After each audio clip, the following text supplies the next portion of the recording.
I appreciate this warm introduction. It's a real pleasure to be at the summit.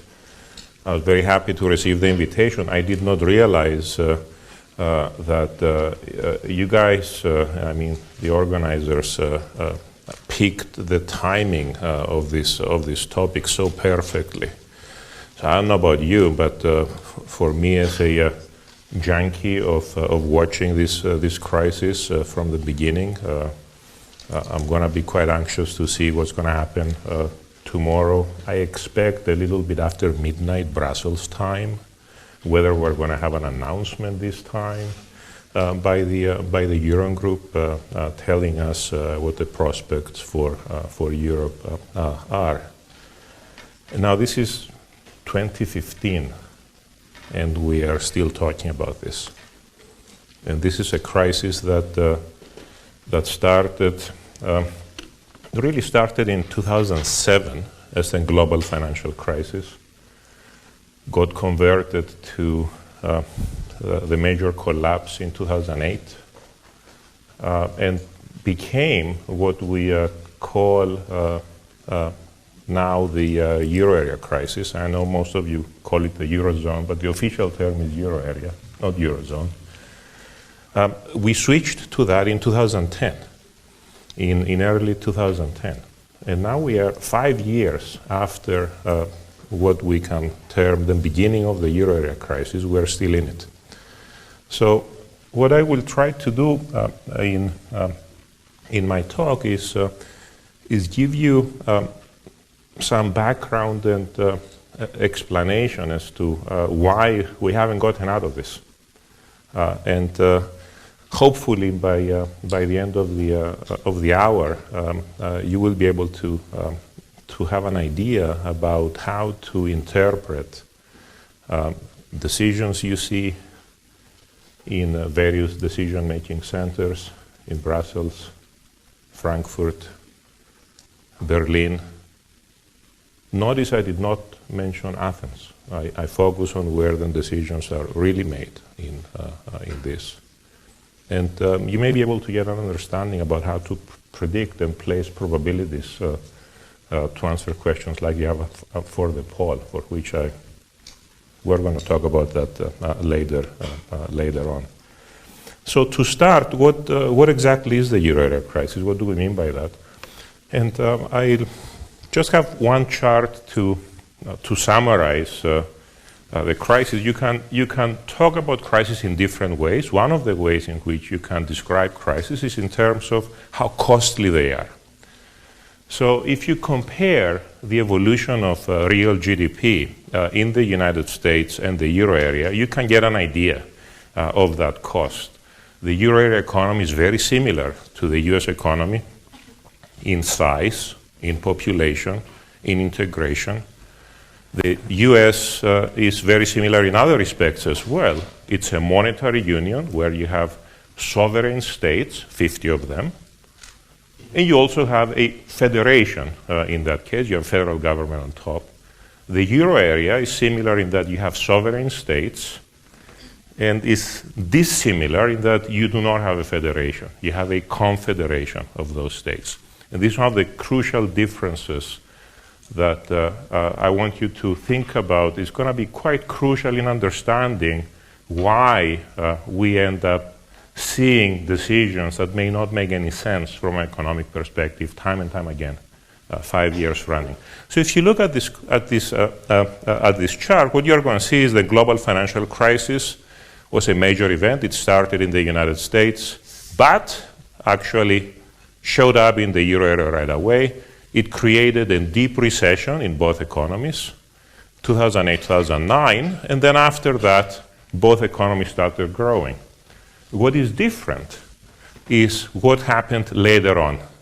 Sometime really in 2010, and you start seeing it here, and since then, you have the euro area crisis effectively stifling growth in Europe.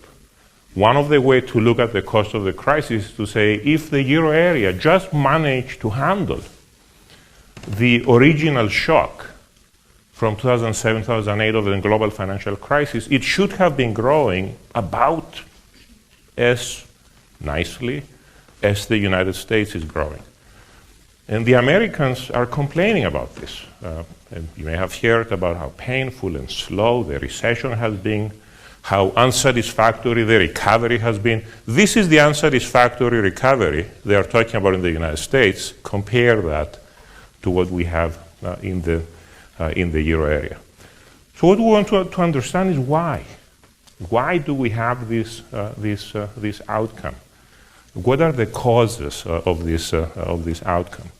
And what I'm going to do is talk about three things in the rest of my time today.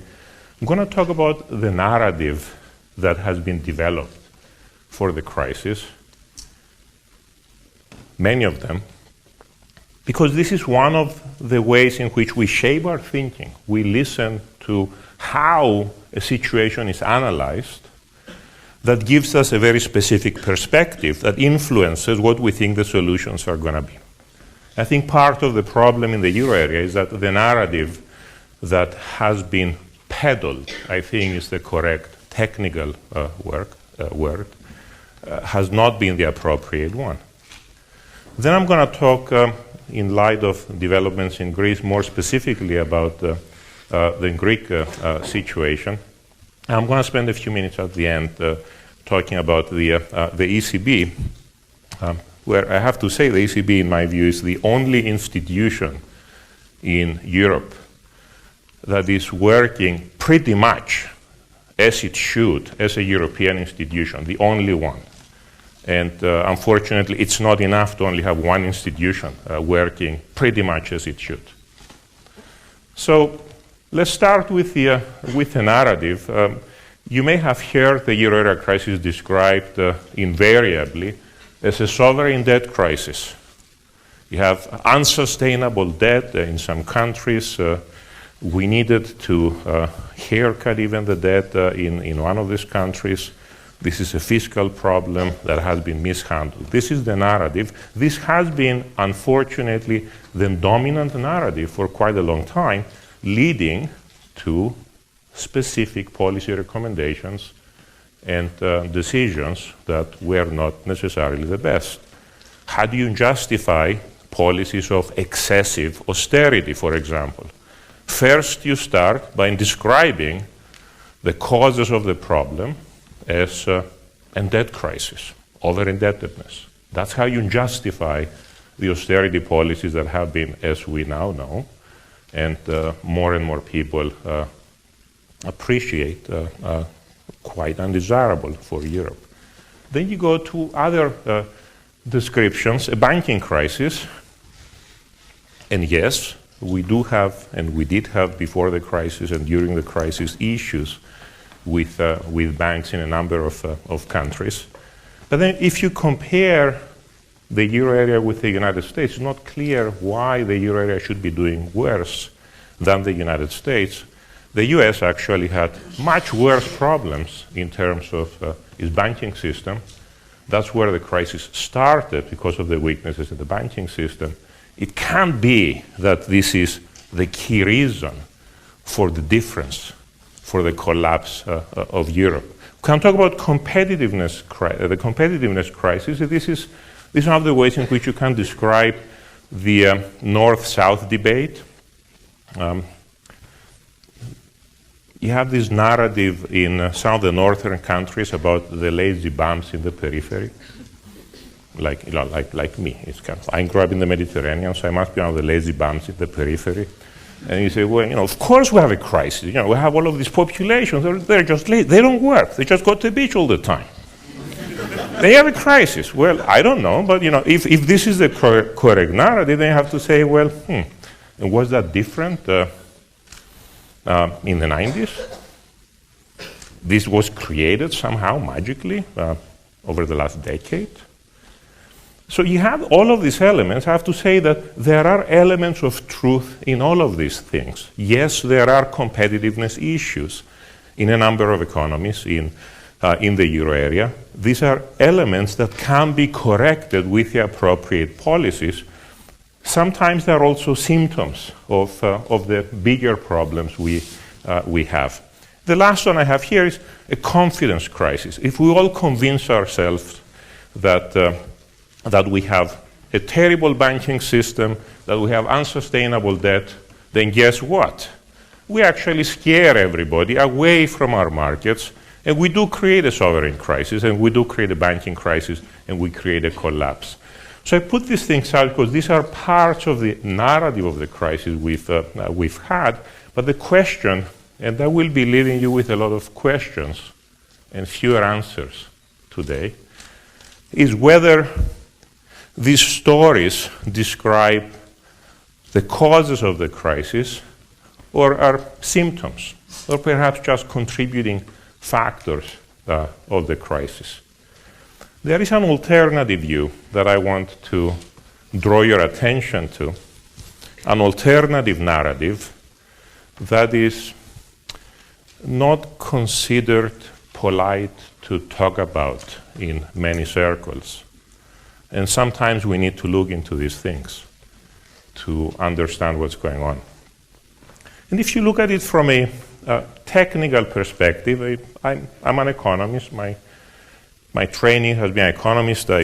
Most of my career I was in policy institutions. I got my professional training really in Washington, D.C. at the Federal Reserve Board, just a few blocks from the IMF and the World Bank, watching the global economy. One of the things I picked up already from graduate school, where I recall for the topic we have today, I've learned the most from Rudin Dornbusch, was one of my advisors. And this is, how do you manage a crisis when a crisis occurs? And to manage a crisis properly, you need to first understand that every crisis generates losses. So one of the ways you can look at any crisis, personal crisis, country crisis, company crisis, any of them, you have a hole to fill. Something happened, something has created an adverse change in expectations.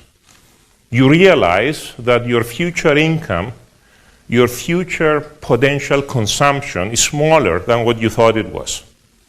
And you need to adjust to that. And if you're in crisis management, what you want to do is you want to minimize the cost if you want to do this properly. But the question is, who exactly is going to incur those costs? That's a very critical question. If you're talking about a country, you're talking about what segments of the population are going to have that cost. When are those costs going to be recognized? How are they going to be distributed? If you're talking about a collection of countries, and this is what we have in the euro area, you have the difficulty of assessing, well, exactly which interest groups in which countries are going to contribute to pay for the cost of the crisis. So one of the ways to look at the euro area crisis is that even though proper crisis management would have demanded decision-making at the European level to minimize the total cost of the crisis, that's number one consideration. And then number two consideration, to spread that cost in a fair manner across the different stakeholders and countries. Even though this is how it should happen, we did not have the mechanism to do this in the euro area. At the same time, by creating the euro, we tied the hands of national governments and removed the crisis tools, many of the crisis tools that they could have used on their own. Let's talk for just half a minute about the UK relative to some of the euro area crisis countries. Comparisons have been made that I believe are very pertinent between Spain and the UK. The UK was in a far, far worse position than Spain was in terms of its banking system and its economy, and it has done far, far better than the Spanish economy. Why? Because it could do so with its own crisis management tool. In the euro area, we removed those tools from the sovereign states without replacing them with a decision-making framework that could ensure that you could have proper crisis management that would minimize the total cost and manage this. We simply did not have the appropriate political structure. If you think about it in these terms, then you start realizing that we should be asking more questions about,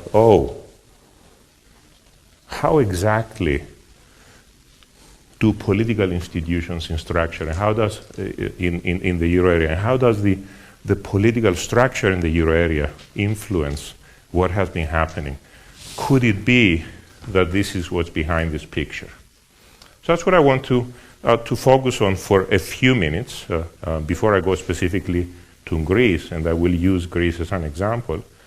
But first, let me show you this picture. You can actually look at this as the other explanation. We have a confidence crisis in the euro area. You can actually look at this by just comparing some financial prices for the four largest countries, Germany, France, Italy, and Spain, together account for about 80% of euro area GDP. So if you look at these four, you can tell if you have a crisis or not. You don't actually need to look at Greece. Yes, you do not need to look at Greece to understand that this is not about Greece. It's a much, much bigger problem. And you see this here. What exactly is it that can justify having such high interest rates at the 2-year maturity, such high financing costs for the governments of Italy and Spain, and such low financing costs for Germany and France? And why is it that we didn't have any disparities before? The disparities now are there, but are quite small, about 20 basis points. Why is it that we have several percentage points here? Is it the situation that the fundamentals of the economy here are much better than here? Is it that debts are lower? That's not the case. It actually is a way to see that something associated with fundamentally flawed decisions allowed this to happen here. That was reversed in part with other decisions, and then we need to understand fundamentals, debt sustainability, deficits, we still have deficits, debt to GDP ratios are higher now than they were 5 years ago. But you don't see that there. Is this a new story that we should be looking at the politics of the situation? Actually, no. This is something that we've known during the crisis. I have just one quote from a former German Chancellor, Helmut Schmidt, who appreciated these dynamics quite well. What's important about this quote is not only the fact that he recognizes the problem in Europe, this was in October of 2011, was not the excessive debt levels of individual euro area member states. This is because at the time, the leading narrative was the sovereign debt crisis narrative. The leading narrative in Brussels, the leading narrative in Berlin, the leading narrative that was leading to decisions for mismanaging the crisis. And you had Helmut Schmidt tell you, no, that's not it. The problem is a crisis of the ability of the European Union's political bodies to act. He was actually saying this at an event in Frankfurt where in the front seat, front row in the audience, he had some leaders of Europe. President Sarkozy was there, Chancellor Merkel was there. He was directly telling them, stop screwing up. The European Union project is too big. Don't do this. They did not listen. This is not new. We know that these dynamics are there, and we have known this for a while. One of the tragedies is that we haven't really been able to address this, find a solution to get around these problems. What we have instead is a triumph of local politics. Now, if you are in a collection of countries, what is local politics? For my purposes here, it's going to be the politics inside the member states. What we have in member states is, and this is how democracies work, the leaders of each member state are decided by voters and special interests in that member state, not by voters and special interests in other member states. So what's their objective? What is it that they need to do for their political survival? What they need to do is ensure that they minimize the burden on the special interest groups that are supporting them.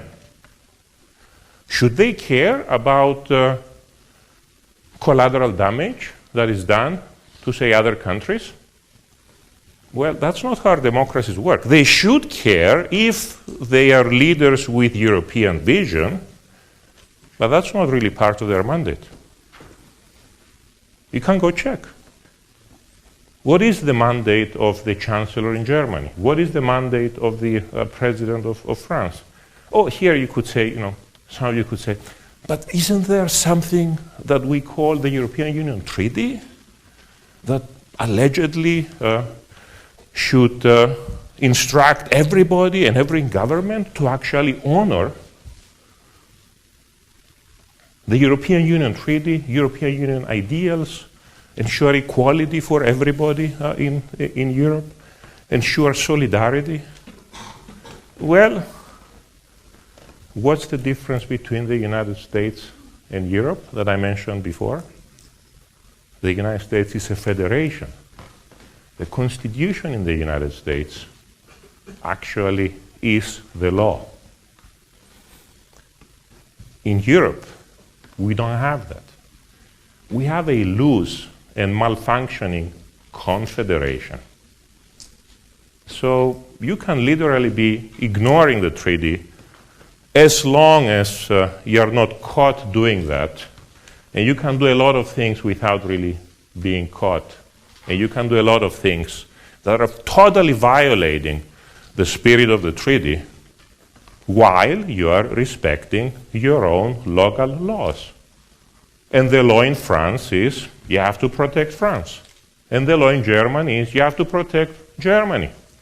Who cares if something terrible happens in, I don't know, Ireland? The Irish don't vote in France or in Germany. What we've had, unfortunately, is a situation during the crisis where these local considerations dominated. What you ended up having is a situation where rather than manage the crisis in a manner that would minimize the cost overall, most of the attention was about shifting losses to the extent possible to other stakeholders.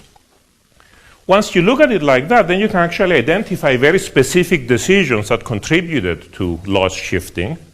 And you can identify who the policymakers associated with those decisions were.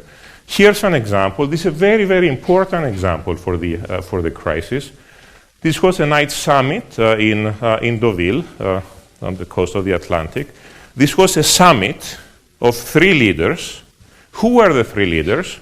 Well, the 2 you see here, and Vladimir Putin. And one of the most important decisions for the management of the euro area crisis happened here. What was it? That's when Germany and France decided to introduce the so-called private sector involvement doctrine. They turned upside down for a couple of years the crisis management framework that was being done in Europe. What they decided that if a euro area member state faced liquidity pressures, then losses would be imposed on investors before that euro area government was allowed to seek temporary assistance. So if you had a country facing liquidity troubles in the euro area, they were condemned.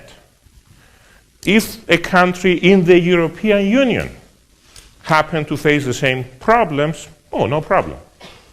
The country not in the euro area could simply go to the IMF and have a normal discussion with the IMF. Not in the euro area. If you're in the euro area, you had special difficulties, and if you are in the euro area, they actually rigged the system so that they could veto details of an IMF program that the IMF would have normally done with a country not in the euro area. The message was very clear. It was incredibly damaging for the euro area. This is really what caused the spikes in the spreads of Spain and Italy that you've seen before. But it wasn't costly for everybody. By damaging the sovereign debt markets of countries perceived to be weaker, since it was the same currency, they benefited the sovereign debt markets of the countries perceived to be stronger. And this decision effectively introduced a subsidy from the periphery to the center in Europe and reduced the yields on sovereign debt, for example, in Germany, where today they're even negative because this has been persisting. So this doctrine has been since reversed, but Germany and France succeeded in informing the rest of the world that they had the power, when it came to the euro area, to interfere in other markets in ways beyond what the IMF would normally do, and beyond what was explained in the treaty. What Helmut Schmidt was talking about before is that we knew we had gaps with the euro area. When you're in a crisis, the question is, how do you complete the gaps you have? This was about the worst possible way to figure out how we complete the euro at the event. There are many examples of shifting losses. I just mentioned one on the PSI. I will actually talk a little bit later about the Greek experience, because you have a number of decisions where the timing and sequencing of decisions that may have an appearance of being reasonable arguably could have been determined in order to shift losses in a particular way, not because it was the best decision for the immediate problem at hand. And I'll show you an example of that later on associated with Greece. But we do have these examples. Now, the thing is that if this is how this game is being played, then you really should expect massive losses overall. This is not a zero-sum game. If you are mismanaging a crisis, you are not only redistributing losses among the different players, you are actually losing overall. And you've had massive distraction at the euro area level, but a very different distribution inside the euro area. Here's an example of that. If you're in this situation, you can identify very clearly winners and losers. Some governments were able to leverage their power and play the game much better than others. So here you can look at, again, the four countries I mentioned before, Germany, France, Italy, and Spain. You can see the divergence of the cost of the crisis, not early on, not this part, since the euro area crisis started here. See, had the euro area crisis been managed better, we would have had growth everywhere here. From this point on, we have this great divergence, with the periphery really stagnating. Germany has been doing exceptionally well. Germany is the only country for which you can say the euro area has benefited from the crisis. France, you cannot say they benefited, but clearly you can see here they've been doing quite well. What about Greece? Check the scale here. So Italy has not done that well.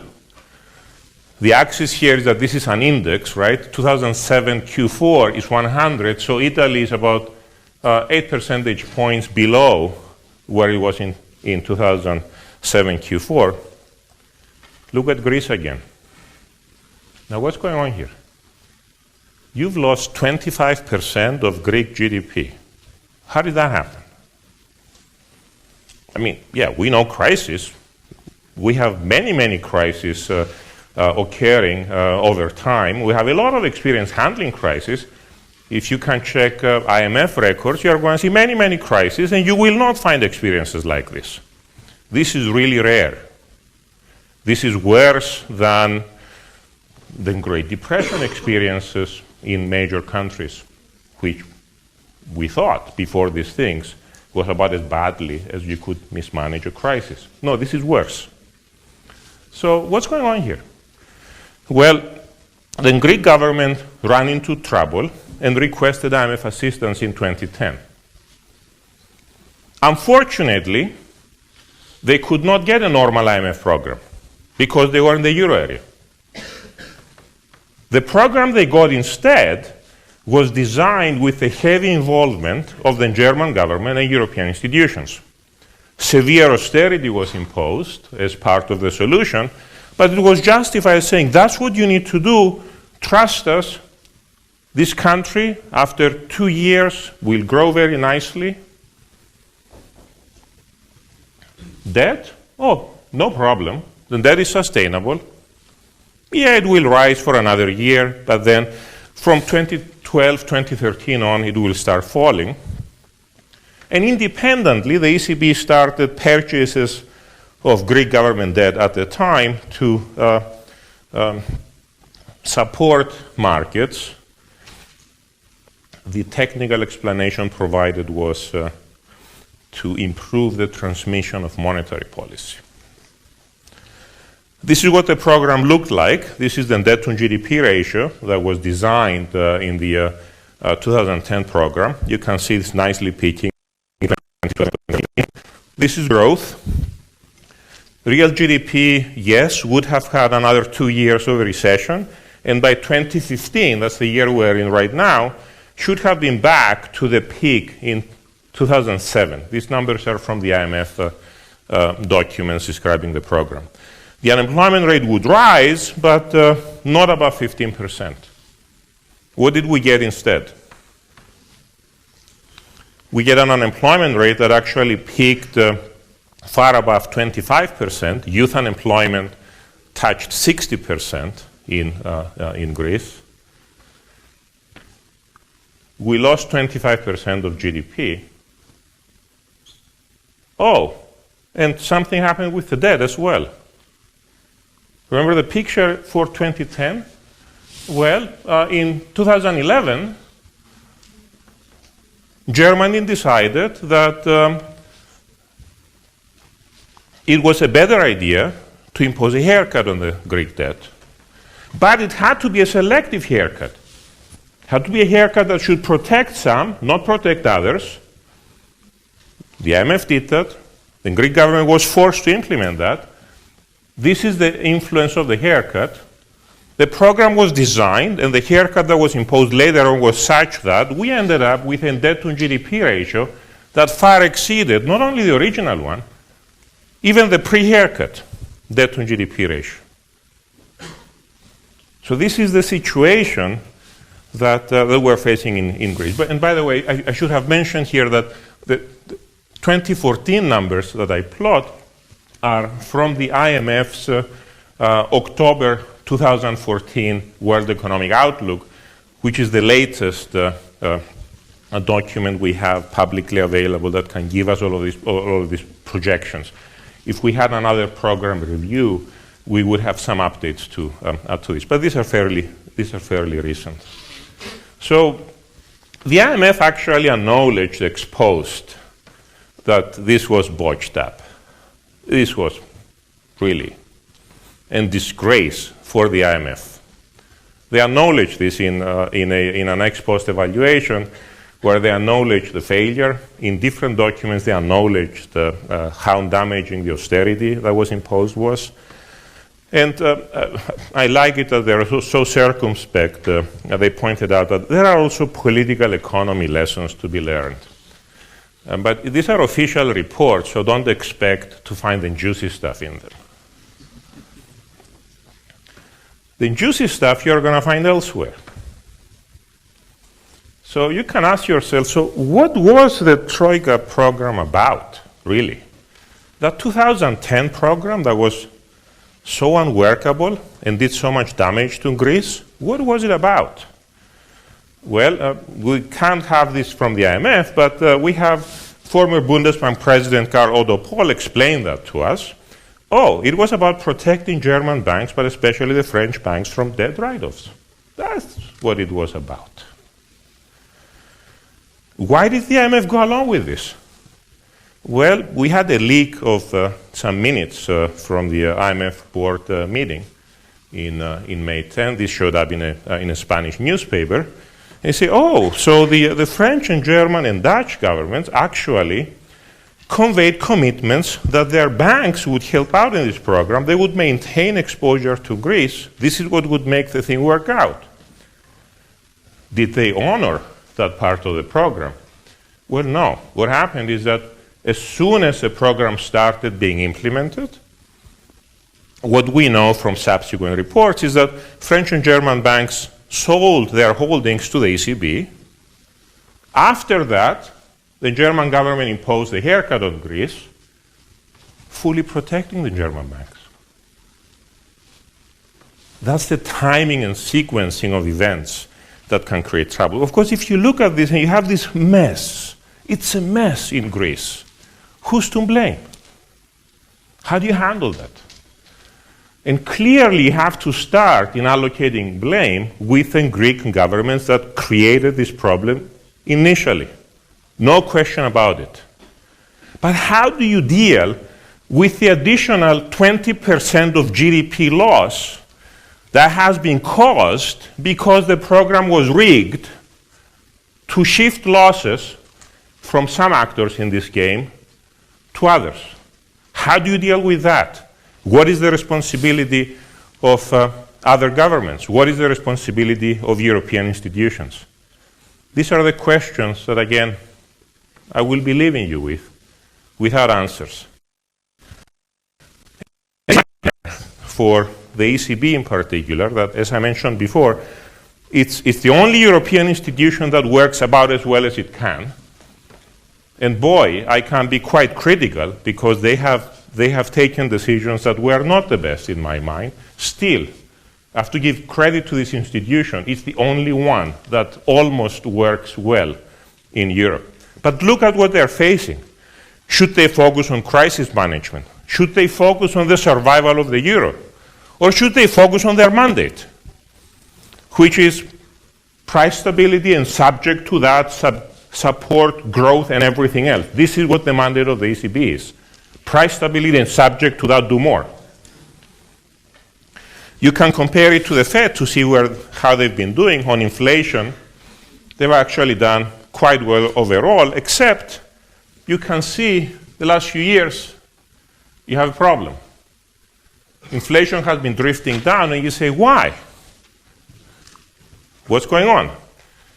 Well, okay, let's spend a minute on the zero lower bound with nominal interest rates close to zero. You say policy interest rates cannot do much more. Maybe they've done what they could. Look, both the Fed and the ECB are close to zero overnight interest rates. The point is that when you are at the zero lower bound, you should stop looking at that. You must have done this, those of you who've taken macro already in the introductory class these days, once you are at the zero lower bound, then you look at balance sheet policies, and the size and composition of the central bank balance sheet is telling you whether the central bank is easing or tightening policy. That's what you look at. Okay, that's what it is.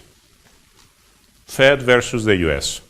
If you look at this since 2012, the Fed implemented what is known as QE3 or QE infinity, depending on whom you ask, but it's not infinity. This is it. A massive additional expansion of monetary policy. This is one of the reasons why the US economy is doing just fine these days.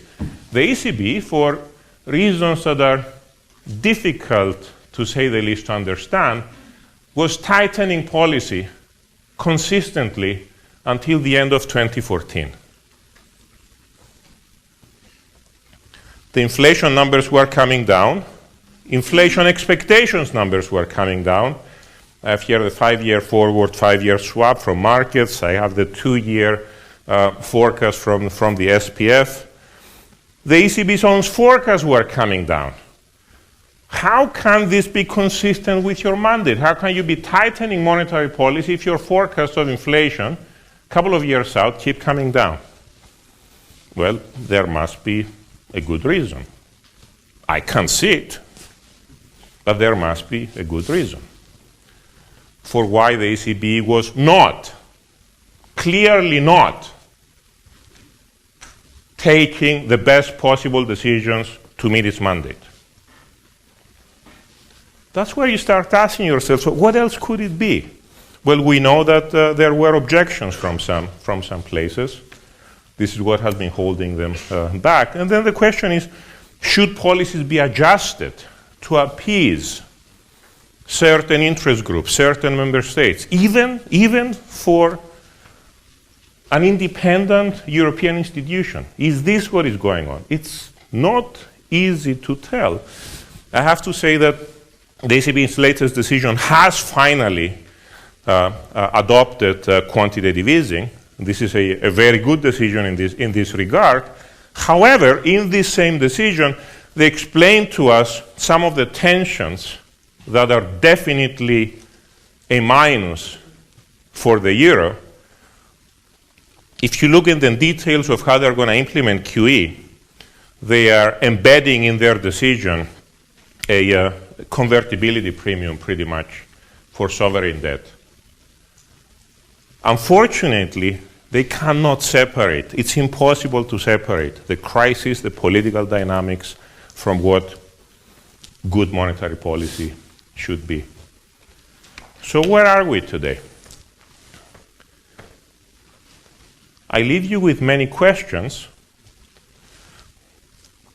I'm a student of history as well, and one thing I can tell you is that we're going to have to wait a few decades before we can have authoritative analysis of what's going on now. But we should have questions so that we understand how to interpret decisions. Some of the elements I want to leave you with is that clearly the narrative that we have been told by some of the decision-making centers has been flawed. That narrative is used to explain decisions that were not in the best interest of Europe. So we better fix that. But that's not going to be enough. Because ultimately, what is holding us back is the political dynamics of the euro area. And unless we figure out some way in which the political dynamics and the relative power can change, we're not going to get out of this crisis. We will have somewhere in the euro area yet another event creating yet more concerns about how this thing could blow up. How could European institutions help? Well, I gave you one example.